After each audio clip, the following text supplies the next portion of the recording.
Volviendo.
Bueno, seguimos. Entonces, estábamos con el estado de bienestar.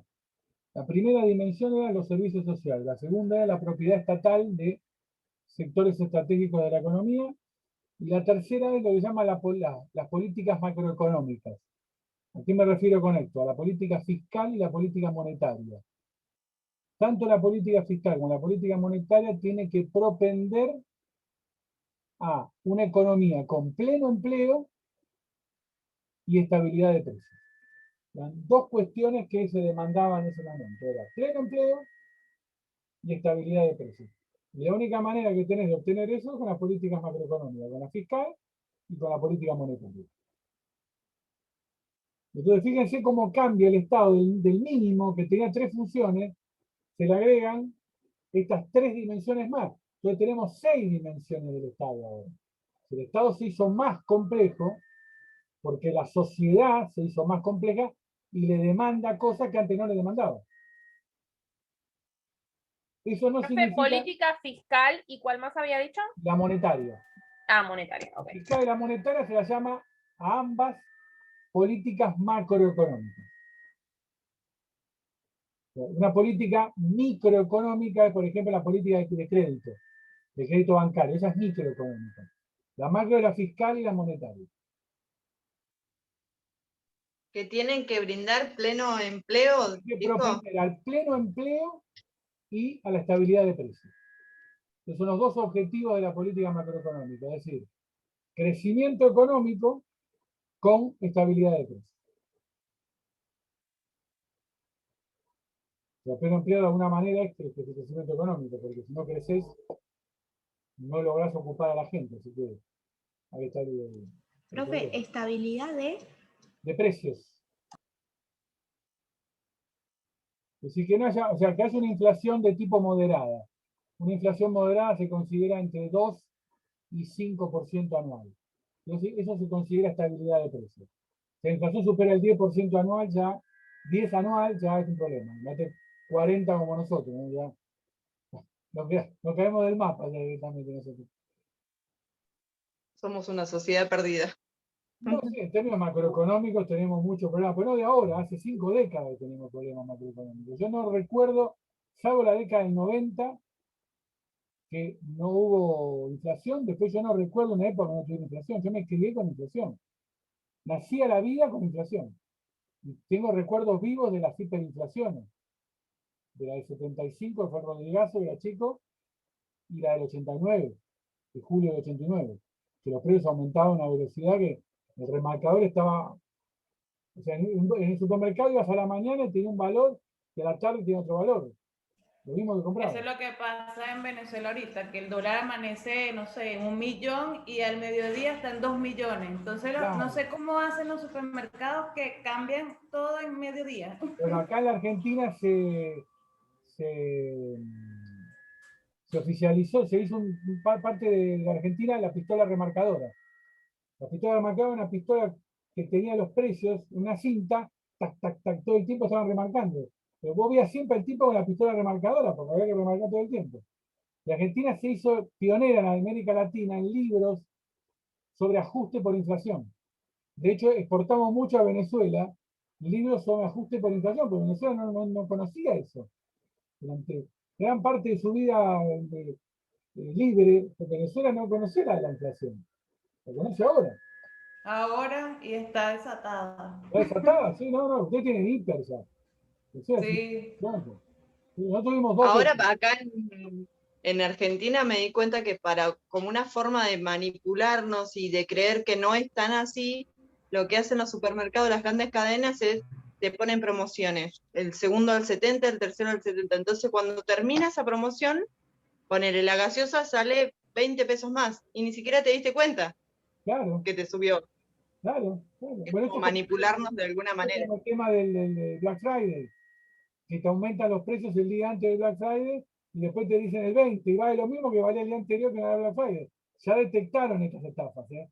Las han sacado las empresas, pero valía 100, entonces te lo ponen a 2 días 120, te descuento los 20 anteriores. Igual decía, vale lo mismo entonces. No hay Black Friday. Black Friday es cuando el de 100 anterior ahora vale 80, ahí es Black Friday. El Black Friday es a la americana, los tipos te bajan el precio 50%. Ahí sí es Black Friday.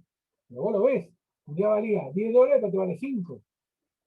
Eso es promoción Yo y cuando llegué acá a Buenos Aires desde la ignorancia, un montón de gente me vendió cosas en la calle, los juegos de olla, porque si hasta el 50% de lo que sale, y yo como tonta de un pueblo caía y me compraba un juego de olla que después me daba cuenta que en el supermercado estaba lo mismo o menos. claro, claro. Bueno, está bien. Esas también son las avivadas porteñas. Las avivadas porteñas. Porteño es bastante, es muy vivo y muy ventajita. Y sabe cómo hacer esas cosas, ¿sabes? El cuento del tío, el descuidismo. Buenos Aires podemos dar cátedra de lo que es eso. El porteño específicamente, no el resto de la Argentina, el porteño. El de la ciudad de Buenos Aires. Bueno, volvemos entonces. Quedó claro el tema este del poder y el tema este de las dimensiones del Estado. Bueno, ahora, cuando habíamos visto las teorías sociales, solamente las teorías sociales tenían un concepto del Estado. O sea, toda teoría social tiene una idea de cuál es el papel que debe cumplir el Estado. De alguna manera, cuando yo les mencioné antes el Estado mínimo conceptualmente es la idea que tiene el liberalismo del Estado. O sea, el liberalismo cree que para que una sociedad funcione, tiene que tener poco Estado y mucho mercado. Si uno separa lo que son las sociedades democráticas de la posguerra, las sociedades democráticas de la posguerra buscaron más lo que le llama una economía o una sociedad, un estado, una sociedad de tipo mixta, es decir, donde el mercado tenía una participación importante, pero también la tenía el Estado. Es decir, se salía del Estado mínimo y se iba hacia esa forma del Estado del bienestar. Es decir, el Estado del bienestar sería la forma política que tuvo la Europa occidente de la posguerra. Es decir, no se cayó en una dictadura del proletariado, pero tampoco se cayó en el Estado mínimo liberal del siglo XIX. Se buscó una fórmula intermedia donde el Estado tenía más participación, pero el mercado no desapareció. Que de alguna manera el debate moderno pasa por ahí. Es decir, el debate, ¿cuánto de Estado y cuánto de mercado? Un poquito más de mercado, un poquito más de Estado. El debate pasa por ahí. Las discusiones que se dan a diario son por eso, de qué es lo que debe hacer el Estado y qué es lo que no debe hacer el Estado. Lo que pasa es que una vez tiene una discusión que es de tipo abstracto. ¿Por qué? Porque a uno le hablan del Estado japonés, del Estado sueco. Uno dice, sí, parece bárbaro, por el Estado sueco y el Estado japonés son súper eficientes. Pero cuando le hablan del Estado que no es japonés, no es sueco, dice, epa, el Estado no sueco, no japonés, como que tiene muchas deficiencias. O sea, no es lo mismo el Estado japonés que el Estado de Nicaragua, no es igual. Pero claro, nicaragüense se queda porque el Estado es malo, claro. Si el nicaragüense vive en Japón, no se quejaría del Estado. Porque Japón tiene un equilibrio entre el Estado y el mercado. O sea, en Japón convive Toyota con una empresa que provee energía eléctrica a Tokio. Y es estatal. Y conviven los bancos privados japoneses con los grandes bancos estatales. Y no hay historia. La gente elige al el que le da el mejor servicio. Y a veces el Estado japonés da mejores servicios que el mercado. Ahora, ¿quién es el que hace el Estado? La gente japonesa. El japonés es un tipo que trabajando en el Estado, trabajando en el mercado, es eficiente y va a ser eficiente esté donde esté. Porque tiene que ver con un comportamiento social. El comportamiento social del japonés hace que cualquier cosa funcione bien. O el Estado va a funcionar bien o el mercado va a funcionar bien. Siempre va a funcionar bien todo. Pero no todas las sociedades tienen el comportamiento social de ellos. Ahí está el problema. Esto no es abstracto. ¿Sí? Estamos hablando de comportamientos sociales. Y Japón es un país muy particular, como lo es Suecia, como son los países nórdicos. No nos podemos comparar con ellos. La gente a veces busca compararse, es erróneo, porque nunca vamos a ser como ellos. Pero sí podemos acercarnos a algunas formas de Estado más eficientes, como podría ser el Estado francés. No está lejos de nosotros, porque Francia es un país que es afín por cultura a nosotros. Podemos tener alguna forma de Estado parecida al francés. Que tiene un Estado que es grande, el Estado francés, pero es muy eficiente. O sea, te da los servicios que uno le pide al Estado francés, el Estado francés, el Estado francés te lo da. Y también tenés el mercado de Francia. Tenés Citroën, Michelin, Peugeot, eso es el mercado. O sea, eso es de alguna manera una cosa posible de pedir. No pedir Estado japonés, pero pedir Estado francés. Es una manera bastante coherente de pedir algo que sea alcanzable. Nunca pidamos cosas inalcanzables. No pidamos, como dicen algunos, copiemos el sistema educativo de Finlandia. No, nunca, porque no somos finlandeses, porque no somos nórdicos. Y nunca vamos a hacerlo. Yo no me considero un nórdico. Mi comportamiento social no es el de un nórdico. Si no se parece mal al comportamiento de un italiano, de un francés, de un español, de un portugués, porque somos básicamente eso. Tenemos afinidad cultural con él. Bueno, entonces, en los liberales el Estado es mínimo. En el marxismo el Estado ocupa todo. Cero mercado, todo Estado.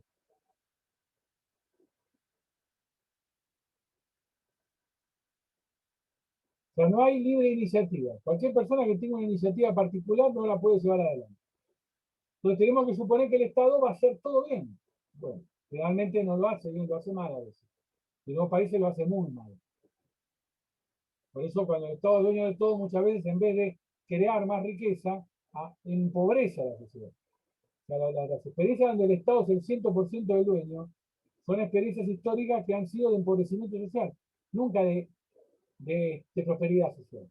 Las sociedades que han tenido sistemas mixtos han sido sociedades prósperas.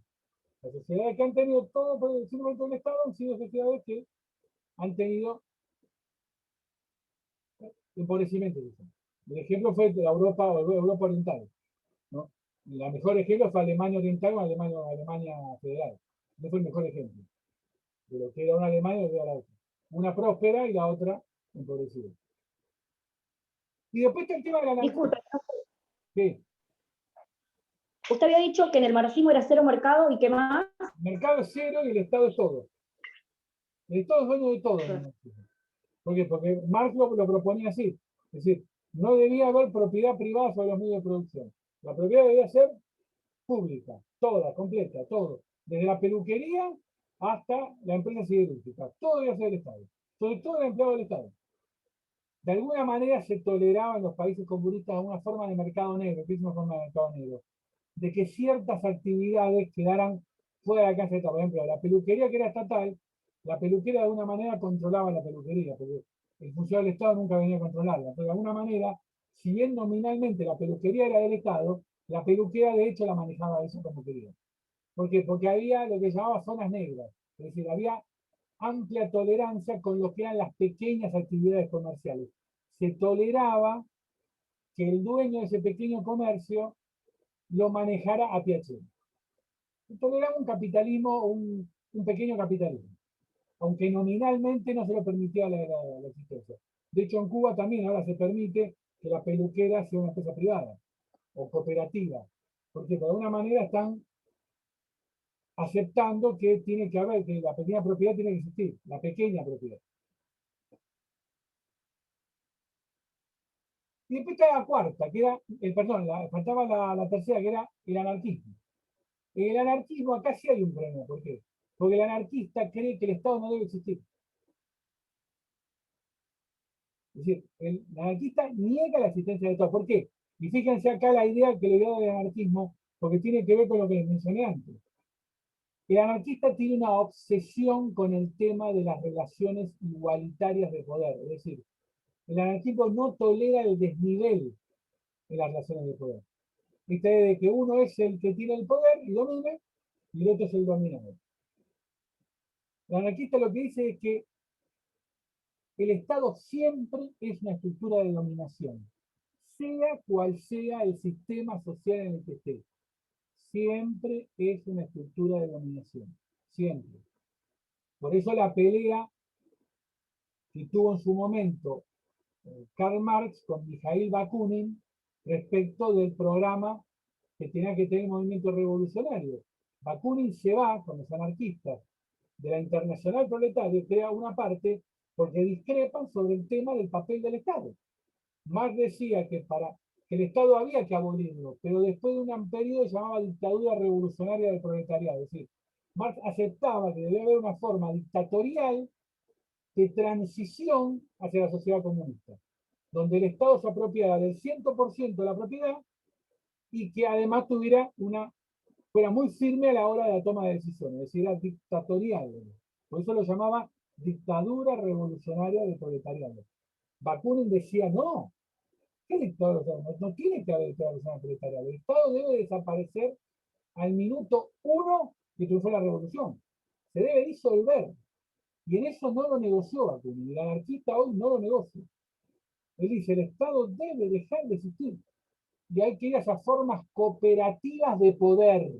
El poder debe ser cooperativizado, ¿sí? Debe ser compartido, debe haber mecanismos de toma de decisión que sean más cooperativos y no que sean desnivelados, donde haya una élite que toma la decisión y un grupo de gente o la masa que es la que obedece. Esta es la idea potente que tiene el anarquismo, que cuando uno es adolescente y está en esa etapa no conflictiva, contestataria, es como que te seduce esa idea. Pero es la idea de que desaparece el desnivel, la relación jerárquica de poder. Entonces vamos a esa forma, ¿no? Más después te das cuenta que eso es muy difícil de implementar. Es decir, el anarquismo es una idea brillante de lo teórico, pero para implementar es muy difícil. Porque la materia con la que te vas a trabajar es la sociedad, es la gente. Y el tema este de la dominación está siempre metido en la psique del ser humano. Freud decía siempre que, de alguna manera, el tema de la dominación es prácticamente una constante en la psique humana. Como que el humano de alguna manera busca dominar, busca establecer una relación de dominación. No puede evitarlo. Cuando quiere ser cooperativo le sale mal, no le sale bien. O de alguna manera disfraza la estructura de dominación con alguna forma de cooperación, pero detrás de la cooperación hay alguna manera de dominación, es decir, sí, pero me gustaría que hicieras esto. La cuarta idea, o la cuarta teoría social, habíamos hablado del liberalismo, del marxismo, habíamos hablado del anarquismo, y teníamos que dar una manera de las religiones. Porque las religiones son... Profe, le hago una pregunta antes de que pase a eso. En los otros ejemplos nos había hablado del mercado y del Estado, cómo se repartían. En el caso del anarquismo, ¿en qué lugar queda el mercado? Cero Estado y la forma de propiedad es cooperativa. El anarquismo, okay. La gran palabra del anarquismo es cooperación. Los humanos deben cooperar entre ellos para hacer funcionar una empresa y para hacer funcionar las decisiones que tienen que ver con el poder. Todas son, imagínense lo que será el mundo sin Estado. Pasaremos ellos hablaban de de comunidades autoorganizadas, federaciones de comunidades autoorganizadas. Es muy loco el anarquismo. Pero uno lo lee, tiene esa pulsión fuerte de decir, qué lindo que sería esto, ¿no? El anarquismo fue el primero que planteó formas, se les había hablado en la primera clase, formas de moral sexual que eran completamente diferentes a la moral sexual de la época. Por ejemplo, planteaban el tema del amor libre, el tema del divorcio. El anarquismo fue revolucionario, planteaban el tema del cuidado del medio ambiente. ¿No? Había un gran O sea, que eran unos adelantados, eran. montón de, por ejemplo, el tema del medio ambiente. Hay un francés anarquista, filósofo, que se llamaba Eliseo Reclus, que planteaba el tema del medio ambiente en 1890. Vos lo lees al Recluso y decís, este tipo lo escribió hace 2 días. No, 1890, planteaba que había que cuidar el ambiente, las plantas, los árboles, el cielo, no contaminar. Los marxistas lo miraban y decían, este pibe está loco. Es un enajenado mental. ¿Cómo hablar del medio ambiente? Hay que hacer la revolución, el socialismo, el hombre musculoso al lado de la fábrica, al lado de la máquina. Ellos eran antimaquinistas los anarquistas. Tenía una idea muy en contra de la tecnología, porque él decía, no es el capitalismo el que te embrutece solamente, te embrutece la máquina, porque te lleva a hacer tareas repetitivas. Entonces no hay que echar la culpa al capitalismo de la culpa que tiene la máquina, la forma tecnológica de producir, embrutece, deshumaniza. Porque vos estás hablando de una máquina haciendo una tarea repetitiva y eso te embrutece, porque vos no estás creando, estás repitiendo una operación. La anarquismo fue el primero que hizo una filosofía que fue antitecnológica. Yo, por ejemplo, en algunas cosas, no soy anarquista, pero adhiero a algunos conceptos. Por ejemplo, el tema este antitecnológico, a mí me parece muy coherente esta crítica de la deshumanización que produce la tecnología, el embrutecimiento que produce la tecnología, que nos lleva a tareas repetitivas. En eso estoy muy de acuerdo con el anarquismo. Lo que pasa es que, claro, también es impracticable porque hay que detener la evolución tecnológica, es decir, no se hace más investigación en tecnología. No podemos proponer, o sea, como idea es interesante, pero como propuesta concreta no sirve. Sí teníamos que buscar alguna forma de que esas tecnologías sean menos embrutecedoras.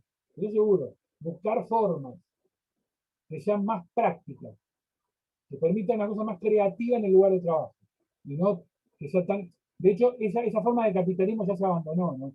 La idea esa de tiempos modernos de Chaplin, de tipo al lado de la máquina, esa idea era muy moderna. La edad posmoderna, las formas de hoy de producción son mucho más creativas que las anteriores. Digamos que la tecnología de hoy embrutece menos que la de antes. Lo que genera la tecnología de hoy, a diferencia de la anterior, la posmoderna, la moderna era embrutecedora, la de hoy produce creciente aislamiento, es decir, te aísla del que está al lado, es decir, perdés capacidad de socialización. Porque vos estás metido dentro de la máquina todo el tiempo, interactuando, pero siempre interactúas de manera digital. Y perdés el contacto cara a cara con la gente.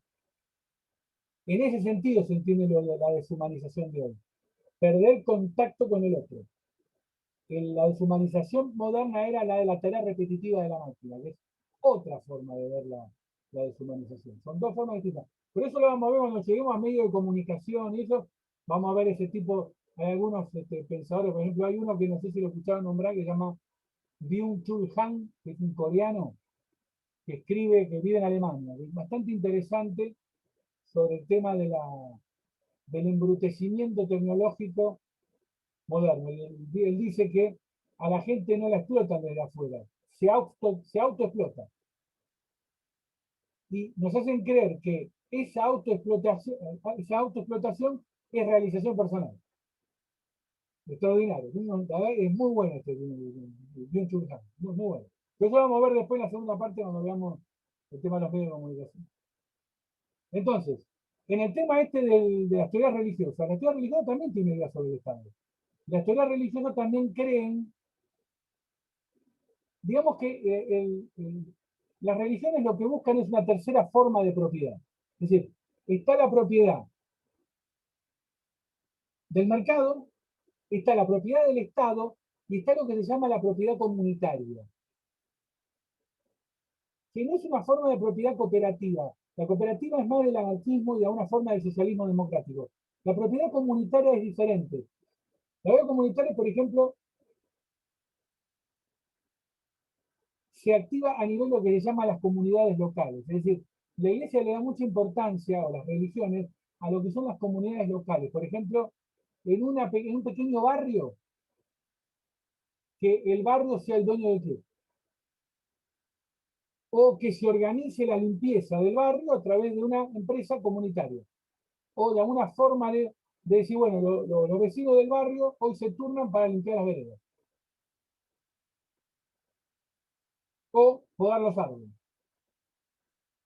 O ponerse de acuerdo sobre la pintura de los frentes de las casas.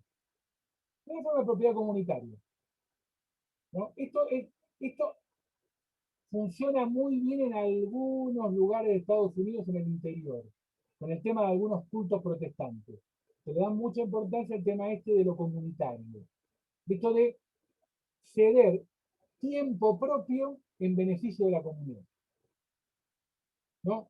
Yo después que salgo de trabajar, le dedico 2 horas a hacer tareas comunitarias. Esta es la forma que se llama propiedad comunitaria. La cooperativa está más formalizada. La comunitaria no. Es una sesión personal que uno hace de un tiempo propio para dedicarlo a la comunidad. Eso es lo que las religiones introducen y no es malo, es muy bueno. Se llama propiedad comunitaria. De la sesión de tiempo propio para tareas comunitarias. De hecho, muchas sociedades funcionan muy bien. En Estados Unidos, unos pueblitos del interior funcionan perfecto. Vos entrás a los pueblitos y los pueblitos están que brillan. Todo el pastito cortado, los camperitos pintados. Porque si quién lo hizo? Lo hizo el municipio, lo hizo el county, lo hizo no, lo hizo la gente, la propia comunidad. Tiene organizada la forma de mantener limpias las calles, mantener limpios los espacios verdes, ceden tiempo para, obviamente estamos hablando de localidades o comunidades locales muy pequeñas. Esto para trasladarlo a comunidades muy grandes se hace mucho más complejo. Mucho más, por eso tiene que aparecer la propiedad estatal, pero de alguna manera mucho más complejo. Lo cual no significa que la propiedad comunitaria no pueda apoyar a la propiedad estatal. Es decir, en algunos lugares donde el Estado a veces llega y no llega del todo bien, la propiedad comunitaria podría servir de complemento a la propiedad estatal. Y después está el tema de lo que sería la quinta teoría, es decir, liberalismo, marxismo, anarquismo, las teorías religiosas y el nacionalismo, como una quinta teoría social. Y yo en el nacionalismo me quiero detener porque hay que explicarlo. ¿Por qué hay que explicarlo? Pero cuando uno habla de nacionalismo, uno no sabe bien qué coño es el nacionalismo. No sabe. Lo quiere dimensionar y es muy difícil de agarrarlo, pero hay una manera de agarrarlo al nacionalismo. Primero tenemos que dar una definición corta de lo que se considera nacionalismo, para entenderlo, para que lo entendamos todos. El nacionalismo es una forma de pertenecer a una comunidad política. Y marco acá forma, es una forma de pertenecer a una comunidad política.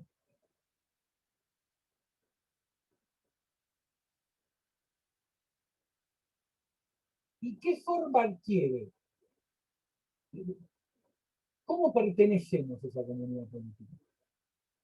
Y pertenecemos a través de un conjunto de símbolos y de creencias. Acá aparecen 2 palabras fuertes, símbolos y creencias, que son compartidas por toda una sociedad. Entonces yo pertenezco a esa comunidad política porque comparto un conjunto de símbolos y de creencias con el resto de los miembros de esa sociedad.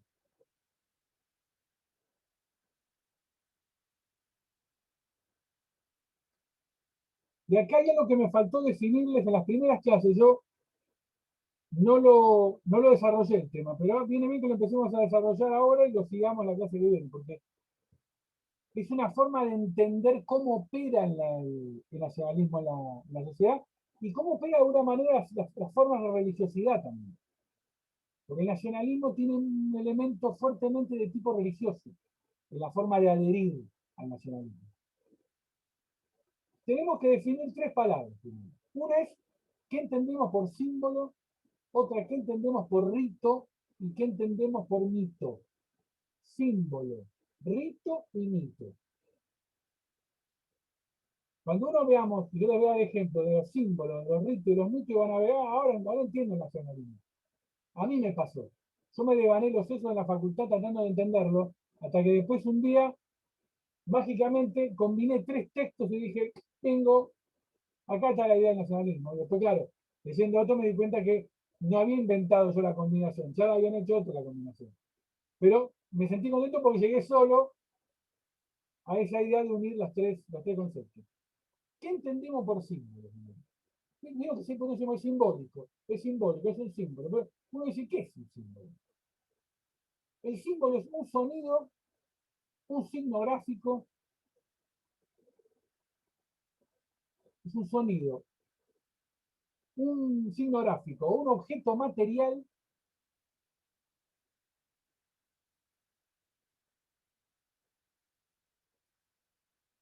que está asociado, que está asociado por convención, es decir, por un acuerdo, a un concepto o idea.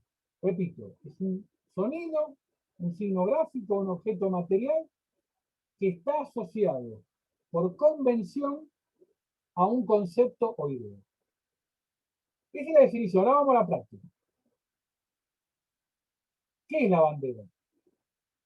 Un símbolo. ¿Cuál es la idea que está asociada a la bandera? La unión nacional. Cuando pensás en la unión nacional, la bandera. El himno es un conjunto de sonidos articulados. ¿Cuál es la idea que está asociada? La unión nacional. La hoz y el martillo es un símbolo. ¿A qué está asociado? Al gobierno de los trabajadores. Esa es la idea que asocia la hoz y el martillo. Al gobierno de los trabajadores. Porque se declama que el concepto que está asociado al símbolo es ese. La esvástica de los nazis. ¿A qué estaba asociada? A la superioridad de la raza aria. Es decir, por eso es que algunos filósofos hablan siempre de que los humanos vivimos con configuraciones simbólicas. Vemos signos gráficos, sonidos y objetos materiales por todos lados. Un objeto material, por ejemplo, a ver, en Jerusalén hay una mezquita que es inmensa, que en el medio hay una piedra. Cuando vos vas a la mezquita, se llama la mezquita de Dumar, de una cúpula dorada. Jerusalén se ve una cúpula dorada siempre en la foto. En el medio una en el monte, hay un monte ahí donde termina la explanada, que el monte termina en una forma puntiaguda. Pero los musulmanes lo veneran a esa piedra, porque ellos dicen que el profeta Muhammad subió a los cielos en un caballo blanco alado, desde esa piedra, y construyeron una mezquita en torno a la piedra. Pero la piedra es una piedra, pero es un símbolo, porque para ellos es el símbolo de qué? Del ascenso al cielo del profeta. Un concepto asociado a un objeto material, que es una piedra. Una simple piedra. La cruz. Fíjese lo que es la cruz. ¿Qué era para el romano la cruz? ¿A qué estaba asociado? Un tormento. El símbolo de la cruz era la muerte, el tormento, la tortura. ¿Qué hizo el cristianismo? Resignificó conceptualmente el objeto. ¿Qué simboliza ahora la cruz para el cristiano? La redención. Ya no es un instrumento de tortura. Lo que es un instrumento de tortura se resignificó en otra cosa. Es decir, por convención se cambió el concepto asociado al objeto material. Por eso que nosotros toda la simbología la estamos resignificando todo el tiempo. Todo lo que parece malo, a veces puede parecer bueno para otra etapa de la historia. La cruz es un ejemplo. Entonces, todo objeto material, no todo. Acá le doy el ejemplo una piedra, una cruz, el esvástica, la hoz y el martillo. No, uno de los grandes problemas que tiene algunas filosofías o teorías sociales es que no tienen simbología. Es el problema del liberalismo. No tiene simbología. Y el símbolo es muy potente a la hora de transmitir el mensaje. nos transmite un mensaje y tiene mucha potencia. La bandera, ¿no? El club de fútbol, el escudo. El escudo es un símbolo. Cuando vamos a la cancha, ¿qué vemos? El escudo. La camiseta es un símbolo. Asociado a una idea.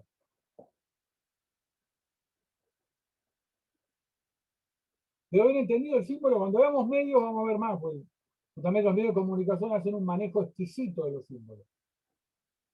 El rito, ¿qué es el rito? Es un acto que repite un acto fundante de un orden social. Es un acto que repite un acto fundante de un orden social. O político, religioso. Es un acto que lleva a cabo un individuo, un conjunto de individuos que repite otro acto, que se hizo en algún tiempo, que fue fundante de un orden social, fundante de un orden político, fundante de una religión. A ver, cuando festejamos el 9 de julio, ¿qué estamos festejando? Un rito. Repetimos todos los años. ¿Por qué? Porque estamos repitiendo el acto fundante de quién? De los congresistas que estaban en Tucumán en 1816. Ahí está, repetimos un acto fundante de un orden social, político. Cuando celebramos las fiestas religiosas, la Pascua, la Navidad, ¿qué hacemos? Es un rito. Repetimos un acto fundante. Y fíjate que la gente en el lenguaje común usa la palabra ritual. Dice, che, es un ritual. ¿Por qué? Porque asocia ritual a repetición. Está bien. El rito es una repetición. Vos repetís acto, repetís algo. Es un ritual. Vamos a ver a Racing el domingo. Es un ritual. Lo vamos a ver todos los domingos. Es un rito. ¿No? Como decía un viejo jugador de Racing, técnico, llamaba así, decía, cuando iba a la cancha lo paraba y le decía, él decía, esto es una enfermedad, es un ritual, decía. Claro, decía ritual, porque había que ir todos los domingos. Bueno, y después está lo que llaman los rituales astronómicos, las fiestas astronómicas. ¿Cuál es la gran fiesta astronómica que tiene la sociedad moderna? A ver si ustedes... Es un ritual, lo repetimos todos los años. Esta fiesta es pagana, porque la religión no la consagra esa fiesta. Y nosotros desbordamos en esa fiesta. ¿Los cumpleaños, profe? No, el cumpleaños tiene razón, es una fiesta pagana también. Porque, al fin y al cabo, o sea, contabilizamos el envejecimiento celular. Le queremos poner, es una forma de clasificarnos que tenemos. Para saber las edades. Pero hay otra fiesta que es muy importante. ¿Halloween, profe? No, el Año Nuevo. Año El Nuevo. Año Nuevo es una fiesta pagana, astronómica. No, yo pensé por las estaciones, por eso. No, porque estamos festejando que la Tierra giró 365 días alrededor del Sol. Una cosa tonta. Eso estamos festejando. Pero nosotros festejamos tremendo, porque dejamos atrás los espíritus, el año que pasó fue malo, este va a ser bueno. Todavía el paganismo lo tenemos en la cabeza, ¿no?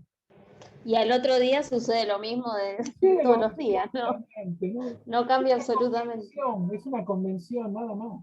Pero nosotros le damos una importancia enorme. ¿Por qué? Porque todavía lo pagano está en la cabeza nuestra. El hombre antiguo y primitivo no desaparece de todo. Está ahí, siempre escondido. En festividades. Bueno, falta menos de un minuto. En la clase que viene ya desarrollamos más el tema del mito, hablamos del mito y yo después los tres los reúno y hablamos del nacionalismo y damos unos ejemplos de cómo se combina el nacionalismo los tres. ¿Está? Bueno, buen fin de y nos Gracias, vemos el profe. jueves que viene. Chao, profe. Gracias, profe, chao. Chao, chicas. No, profe, gracias. Chao.